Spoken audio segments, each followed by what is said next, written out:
कल एक ख़बर जो आप तक पहुंची और वो मुआहदे की तौसी और तौसीक थी, जिसमें हमारी टीम हुकूमती वफ़द के साथ काफ़ी देर मुज़ाकरात में रही, जिसमें उन्होंने अपने इस अहद का पास रखते हुए ये बात कही कि जी हमें नहीं पता था कि नामूस रिसालत का मामला इतना नाजुक है, हमें तो बाबा जी के दुनिया से जाने के बाद पता लगा।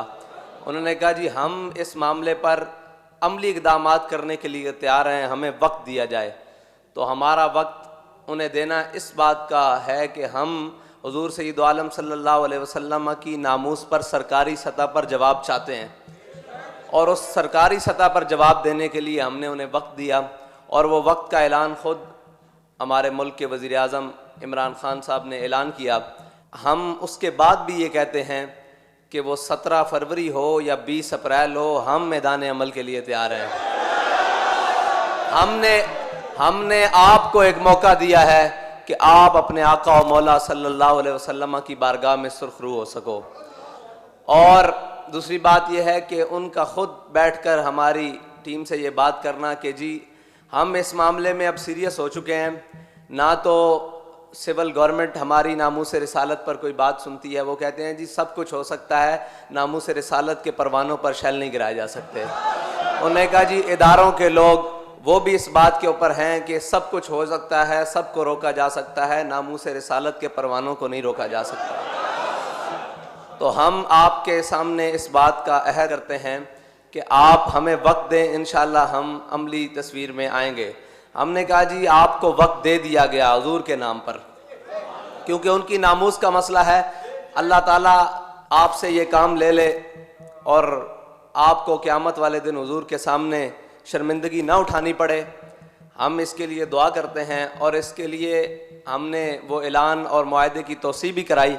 लेकिन एक बात है कि अगर आप समझें कि हम 60 दिन का टाइम लेने के बाद इस जज्बे को ठंडा कर सकेंगे, ये वो जज्बा है जो ठंडा होने वाला नहीं है। हाँ, ये तो दिन ब दिन बढ़ता जा रहा है, क्योंकि ये उन जज्बों में से है कि हजरत उक़बा बिन नाफे फ़ाते अफ्रीका, हमारे कायद जब इनकी बात करते थे तो इनका वाक़या सुनाते थे कि आप जब अफ्रीका के जंगलों में मुसलमान मुजाहिदों के साथ पहुंचे ना, तो आपने एक टीले पर चढ़कर ऐलान किया कि ऐ इस जंगल के दरिंदों, शेरों, चीतों, हाथियों और मुज़ी जानवरों, मैं तुम्हें ऐलान करता हूँ कि हम अपने आका और मौला सल्लल्लाहु अलैहि वसल्लम के ग़ुलाम आए हैं इस जंगल में, और इस जंगल में हमने रात बसर करनी है, तो ये जंगल खाली कर दो। तो कहते हैं कि कुछ देर बाद देखा कि चूंटियाँ भी अपनी बिलों से निकल कर जा रही, हाथी शेर अपने बच्चों को मुंह में चबाए हुए लेकर जा रहे। उन्हीं के जज्बे की एक बात सुनाऊँ कि जब आपने अफ्रीका फ़तह कर लिया तो आगे आ गया समंदर। हज़रत उक़बा बिन नाफे ने अपने घोड़े को एड़ लगाई और समंदर के अंदर दाखिल कर दिया। जब घोड़े की गर्दन तक पानी पहुंचा ना और आपकी कमर तक पानी पहुंचा, तो आपने घोड़े की बाग खींच के ना ऐसे आसमान की तरफ बुलंद की और अपना मुंह भी आसमान की तरफ बुलंद करके कहा कि मेरे मौला तू गवाह रहना कि उक़बा बिन नाफे का जज्बा जिहाद ख़त्म नहीं हुआ, तेरी ज़मीन ख़त्म हो गई है। ये बात किसी की गलत फहमी में न रहे कि लब्बैक वालों को 60 दिन का चकमा देकर या 60 दिन हमसे मांग कर, हमने तो अपने इखलास की बुनियाद पर दिया है, इसलिए कि हमारी रियासती सतह पर फ्रांस को जवाब हो जाए। क्योंकि हमारे आयद मिल्लत इस्लामिया अल्लामा खादिम हुसैन रिजवी की एक ही ख्वाहिश थी कि वो रियासती सतह के ऊपर गुस्ताखी हुई है तो जवाब भी रियासती सतह के ऊपर होना चाहिए। हमने उस रियासती सतह के ऊपर जवाब के लिए आपको मजीद 60 दिन दिए हैं, उसके अंदर आप करें।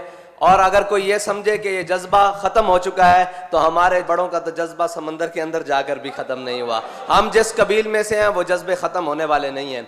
मेरे आका और मौला सल्लल्लाहु अलैहि वसल्लम की नामूस के लिए जो कुछ हमें ज़िंदगी में तकलीफ़ और परेशानी उठानी पड़े, वो हमारे लिए ज़ादे राह है, वो हमारे लिए सरमाया हयात है, वो हमारे लिए वो चीज़ है जिसको हमने लेकर कल जन्नत में जाना है। जब खालिद बिन सुफियान अल हुज़ली को अब्दुल्ला बिन उनैस ने वासिल जहन्नम किया, मेरे आका और मौला ने फरमाया जाओ उसको वासिल जहन्नम। ये बड़ा लंबा वाक़या है, उसमें हज़रत अब्दुल्ला बिन उनैस ने चलते हुए नमाज भी पढ़ी, वो भी इमाम बुखारी ने नकल किया है, बड़ा लंबा वाक़या है। जब मेरे आका और मौला सल्लल्लाहु अलैहि वसल्लम के पास आए ना हज़रत अब्दुल्ला बिन उनैस, तो मेरे आका मौला ने फरमाया अफलहल वजूह, मेरे आका मौला ने फरमाया कि ये तो कामयाब चेहरा आ रहा है। तो कामयाब चेहरे वही हैं जो हुजूर सैयद आलम सल्लल्लाहु अलैहि वसल्लम के दुश्मनों से मुकाबला करके आए। हमने आपको एक मौका दिया है कि आप भी उन चेहरों में अपना चेहरा रखवा लें जो कामयाब हैं, जो हुजूर सैयद आलम सल्लल्लाहु अलैहि वसल्लम की नामूस रिसालत के लिए काम करने के लिए तैयार हैं। हमने अपने सारे चेहरे हुजूर सैयद आलम सल्लल्लाहु अलैहि वसल्लम की नामूस पर कुर्बान करने के लिए रखे हुए हैं। जब मेरे आका मौला सल्लल्लाहु अलैहि वसल्लम के पास अब्दुल्ला बिन उनैस आए तो मेरे आका मौला ने अपना असाए मुबारक हज़रत अब्दुल्ला बिन उनैस को दिया और फरमाया अब्दुल्ला बिन उनैस ये अपने पास रख लो, क़यामत वाले दिन जब रोज़े महशर होगा किसी के पास चलने के लिए कोई सहारा नहीं होगा, तुम्हारे पास ये असा होगा और तुम इसी असा की टेक पर जन्नत में जाओगे।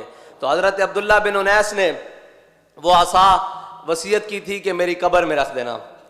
और हम ये पैगाम देना चाहते हैं कि तहरीक लब्बैक या रसूलुल्लाह के कारकुनों ने जो फार्म फिल किए हुए हैं ना हुजूर सैयद आलम सल्लल्लाहु अलैहि वसल्लम की नामूस रिसालत के लिए, वो सब ने वसीयत की हुई है कि ये जो फार्म है ये हमारी कफन में रख देना।